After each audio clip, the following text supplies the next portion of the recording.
বিপিএলের একাদশ আসর শুরু হচ্ছে সোমবার। প্রথম দফায় ম্যাচ অনুষ্ঠিত হবে ঢাকার মিরপুর শেরেবাংলা স্টেডিয়ামে। এরপর সিলেট আন্তর্জাতিক স্টেডিয়াম ও চট্টগ্রামের জহুর আহমেদ চৌধুরী স্টেডিয়ামেও হবে খেলা। আজ মিরপুর শেরেবাংলা স্টেডিয়ামের টিকিটের মূল্য তালিকা প্রকাশ করেছে বাংলাদেশ ক্রিকেট বোর্ড। স্টেডিয়ামের গ্যালারির অবস্থান অনুযায়ী টিকিটের দাম নির্ধারণ করা হয়েছে সর্বনিম্ন 200 টাকা থেকে সর্বোচ্চ 2000 টাকার মধ্যে। টিকিট কেনা যাবে অনলাইন এবং নির্দিষ্ট ব্যাংক শাখার মাধ্যমে।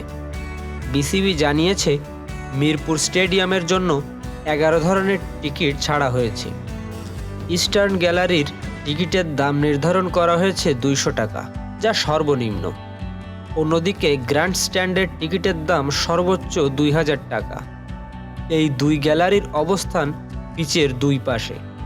স্টেডিয়ামের নর্থ এবং সাউথ গ্যালারিগুলোর টিকিটের দাম 300 থেকে 1000 টাকার মধ্যে রাখা হয়েছে। টিকিট বিক্রি শুরু হবে আজ বিকাল 4টা থেকে সন্ধ্যা 7টা পর্যন্ত। উদ্বোধনী ম্যাচের দিন টিকিট পাওয়া যাবে সকাল 10টা থেকে। অনলাইনে টিকিট কেনা যাবে www.gobcbticket.com.pd এই ওয়েবসাইট থেকে। এছাড়া মধুমতি ব্যাংকের 7টি শাখা থেকে টিকিট সংগ্রহ করা যাবে। শাখাগুলো হলো মিরপুর 11, মতিঝিল, উত্তরা, জসিমউদ্দিন, গুলশান, ধানমন্ডি, কামরাঙ্গীরচর এবং পল্টনের ভিআইপি রোড। তবে বিসিবির আনুষ্ঠানিক ঘোষণার আগে থেকেই আজ সকাল থেকে মিরপুর স্টেডিয়ামে হাজির হন টিকিট প্রত্যাশী অনেক দর্শক। টিকিট না পেয়ে এবং এ বিষয়ে আগে থেকে যথাযথ তথ্য না দেওয়ার কারণে অসন্তোষ প্রকাশ করেন তারা। কেউ কেউ ঢাকার বাইরে থেকে এসেছেন বলেও জানান।